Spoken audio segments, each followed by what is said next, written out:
Sakedap deui bari dipidangkeun carita dongeng Sunda nu diropea ku Kang Dayaditya Ijuki Sunda.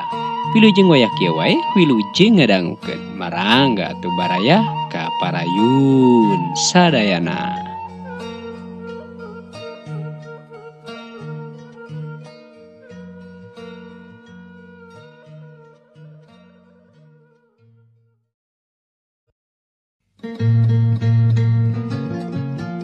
Nu tepung di Mah Dukun, karya I Asikin.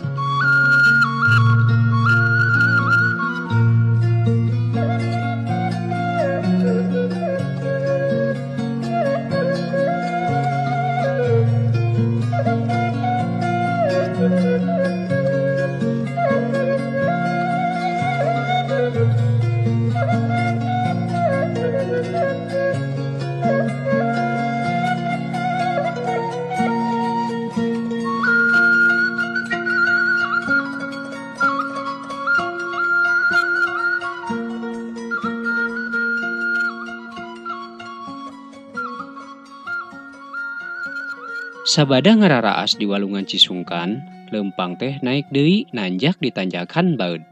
Rada jag-jag kuring teh ari tos meuntas walungan mah.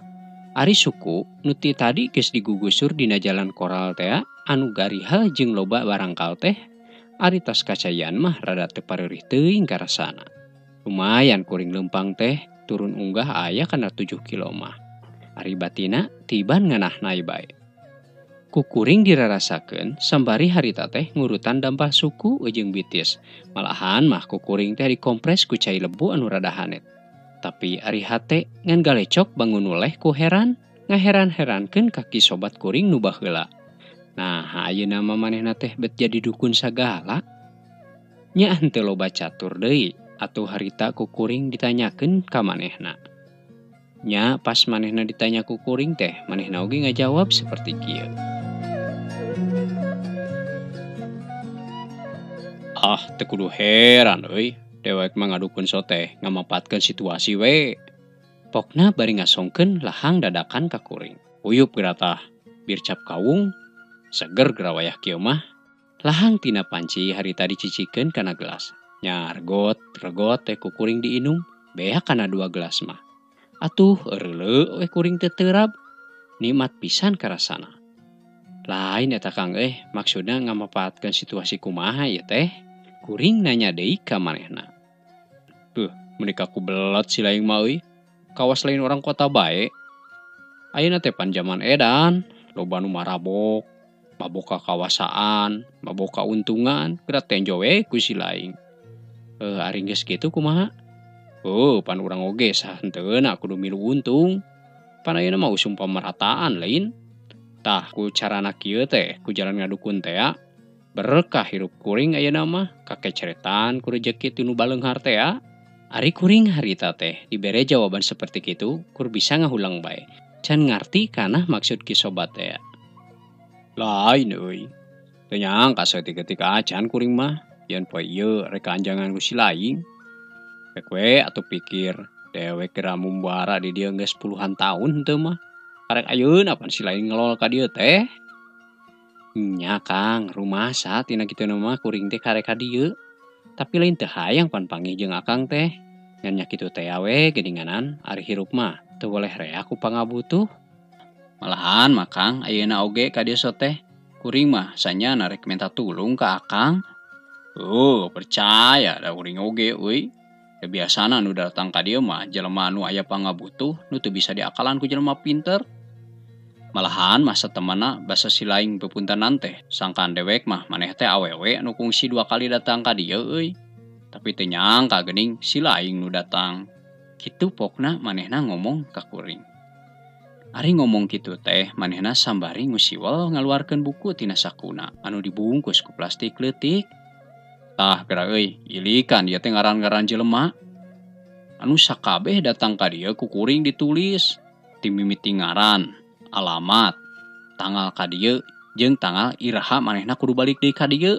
Kitu ceuk manehna deui ka kuring. Ari kasakitan teh naon ieu teh Kang jelema teh? Rupa-rupa ari kasakit jeung tujuanna mah. Ngan lolobana jelema nu kadarieu teh manehna teh cenah harayang naek pangkat, hayang dipikasi dunungan atawa manehna teh hayang dibabarikeun jodoh.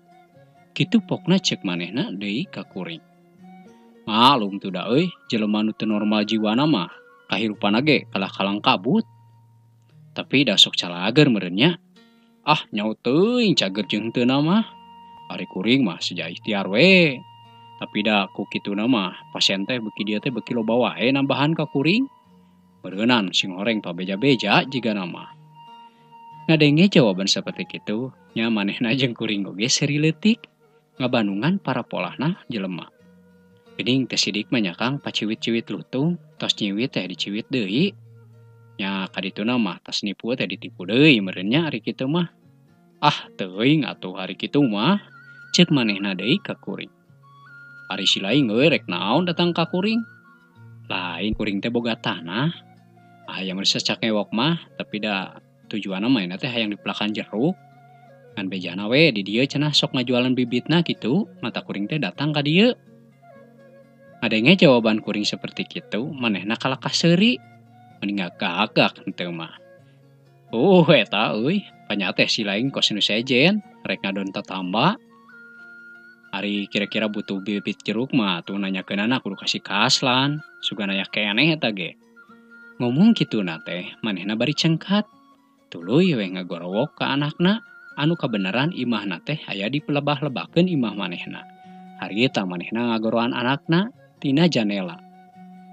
Kaslan, kadieu ngelol heula sakedeung. Kitu ceuk manehna ngagoroan anakna nu aya di imah lebah.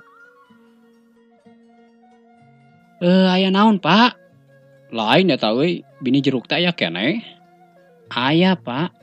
Kana 100 tangkalan deui mah jiga nama kurang leuwih lah sakitu. Syukur atuh aya mah.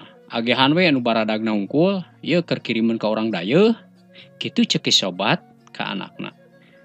Kang tong loba-loba teuing da tanahna oge ngan satapak peucang. 10 tangkal we kuring mah cukup. Kitu cek kuring ka manehna. Panya teh puluhan hektar. Puluhan hektar di mana, Kang? Mesingna kuring teh naon? Ari geus kitu mah, geur bae manehna jeung kuring teh ngadongeng ngaler ngidul. Pahit cenah perjalanan hirup ki sobat teh. Make ngalaman buburuh dagang es lilin sagala. Manehna teh ngajingjing termos kawas bolon. Ari hasilna ngan ukur bisa meuli beas sapoeun. Lila mah manehna teh pangangguran. Ngisi waktu dina pangangguran manehna teh diajar nyangkok, ngisian tanah teh tinggal mitohana. Nu di lamping, nu di pasir, anu geus parinuh ku jukut jeung eurih. Nya teu lilah mah ku manehna dikeureuh we dipaculan, dipiara. Eurih anu ngagegedeg teh beak ka akar-akarna didurukan ku ki sobat.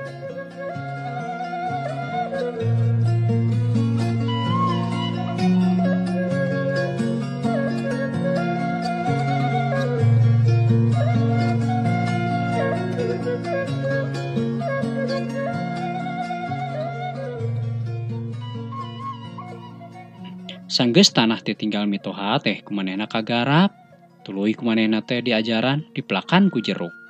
Dina jero sataun leuwih teh geus ngahasilkeun, kulantaran hirup ki sobat teh kekereuheut.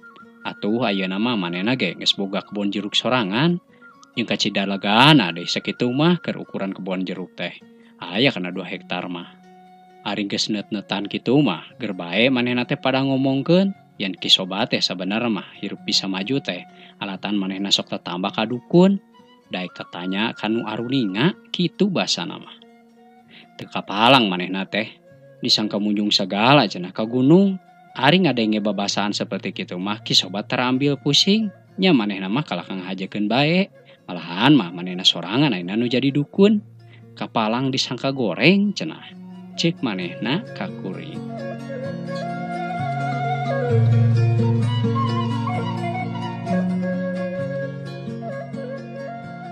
Sabasa kuring keur gogoleran di kamar hareup. Harita teh kuring ngararasakeun kacape.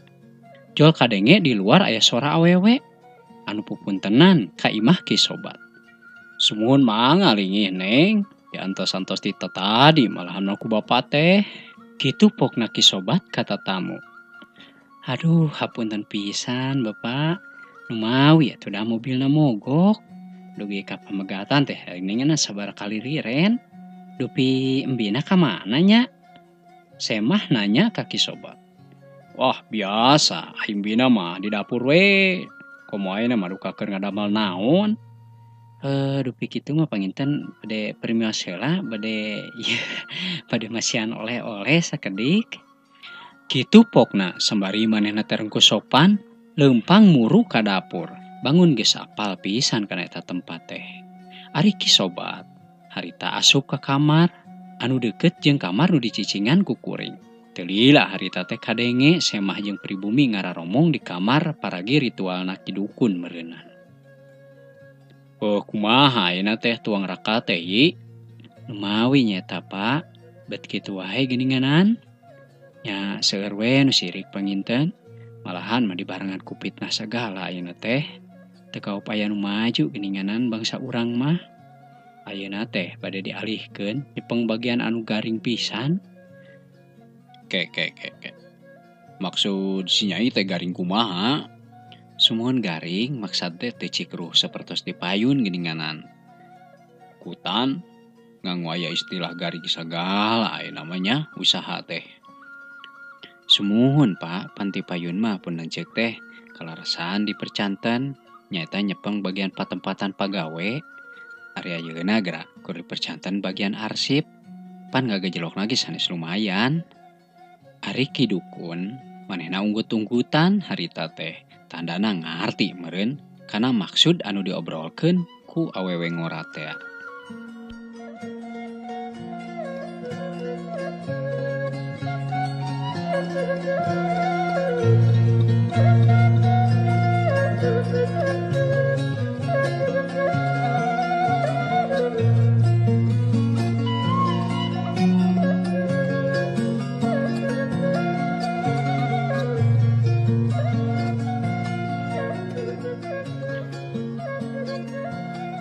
Ari pamaksadan si Nyai saterasna kumaha? Nya sadaya-daya kumaha saena we? Kumaha saena kumaha ieu teh? Nya upami diibaratkeun mah pan pun lanceuk teh. Teu benten tinu nuju ti teuleum dina sagara wiwirang teu mah. Harta sareng kakayaan oge pan ayeuna teh nuju aya dina pamariosan tinu pihak berwajib. Ari abi salaku pamajikanana moal cicingeun poe salaki kitu mah. Komo deui nempo kaayaan salaki dina danget ayeuna. Henteu mah manehna teh keur kekerebekan bari jeung kokojayan. Pokna eta awewe ngora teh bari dumareda.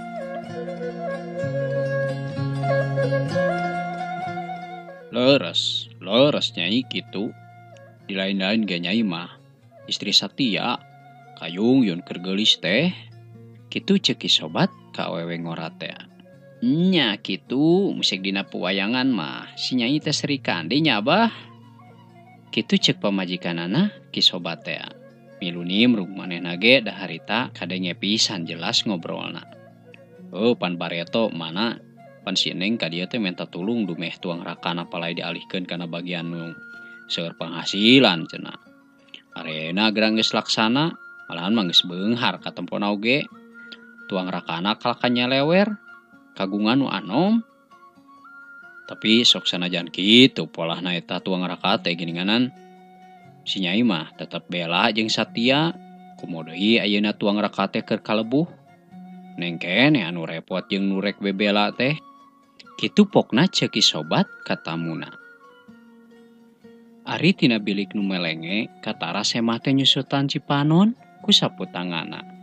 Sambari manehna teh nuluykeun caritaanana. Nuhun Abah, menika santeuna manehna teh nyolok mata pisan duda.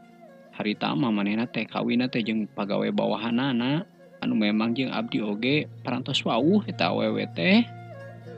Kitu anu kadenge ku kuring.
Duka di kumaha dipiarana eta Nyi Semah teh sapeting harita. Kanyahoan so teh sabasa isuk-isuk we dina bak kamar mandi bet pabalatak rupa-rupa kekembangan jika nama urut ngamandian nu tetamba kawasna. Sabasa isuk-isuk sabat kuring keur jongjon moyan dina bangku pipir imah kisobat. Katara ti lebak teh aya awewe duaan. Nu saurang ditiung ku anduk. Sabasa ngaliwat ka lebah kuring teh eta duanana eureun heula. Sing horeng Nyi Semah teh tas ngarala jeruk jeung pamajikan kisobat teh. Nu lobana saayakan mentung, manira ruhruy katempona eta jeruk teh. Ujang bade, si Ibi nawaran ka kuring. Sumuhun bade Bi. Pangmisahkeun we abdi mah biasa sakedik mah keur bakal di jalan ke. Kitu ceuk kuring nembal pamajikan kisobat teh. Nya atuh ujang keun bae, ke ku Ibi urang pisahkeun tembalna. Terus teu lila ti harita, manehna teh jol ngenalkeun Nyi Semah teh. Pokna teh kieu cenah. Wilujeng ngenalkeun Den, ieu teh namina teh Pun Mimi. Nyata Gerhana Den Bakar padamal ti kantor pusat. Ari ngadenge yen eta awewe pamajikan Den Bakar di kantor pusat teh, kuring nanya. Sumuhun wilujeng tepang. Sanes ieu teh nu bumina teh di Jalan Pameresan teh nya nomor 13. Sumuhun, nah geuning uninga. Nya terang we da sok ngalangkung pan abdi mah kapalih dinya. Kitu tembal kuring ka manehna. Dupi bade mulih iraha. Engkeun jigana mah rada siangan margi supaya termis teuing kitu tah, cek kuring ka manehna. Teu lila kuring ngobrol jeung maranehna teh. Nya atuh manehna oge tuluy arinit katongoh jeung pamajikan kisobat teh. Ari kuring harita cengkat tina diuk, tuluy kuring teh muru ka belah lebak. Erek muru ka imah Jang Kaslan, dek seja nganiatan ngaduitan bini jeruk teh. Ari pek teh ku Jang Kaslan kala ditolak, pajarkeun teh cenah. Cek bapa oge ieu mah hitung-hitung ngajimatan, kitu pokna ka kuring. Malahan mangke ge kumanehna dek dipangmoakeun nepi ka pamegatan, da sakalian Jang Kaslan erek balanja ka dayeuh.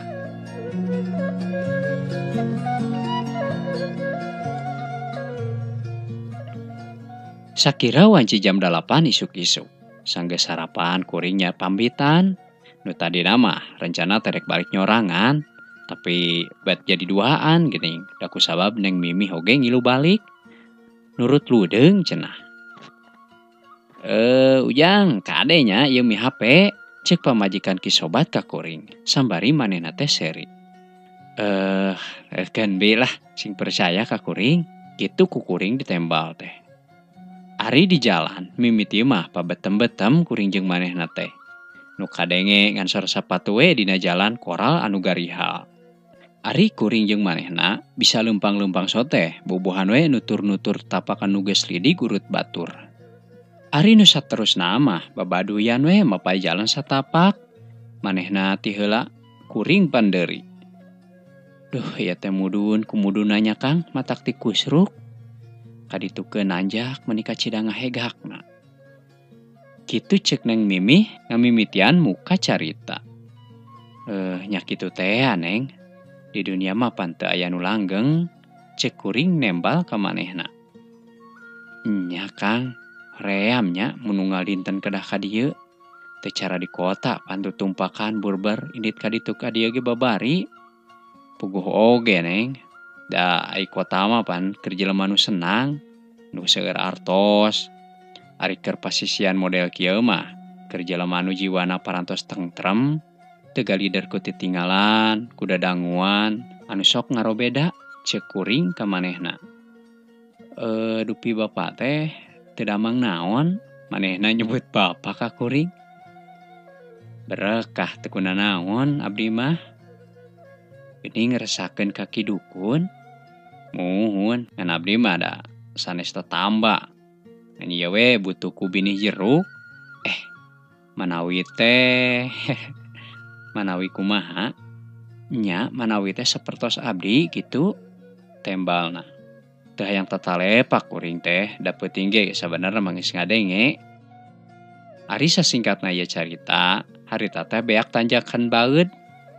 Atuh pudunan oge geus katempo, malahan mah eta wahangan Cisungkan teh geus nemres katempo ku kuring.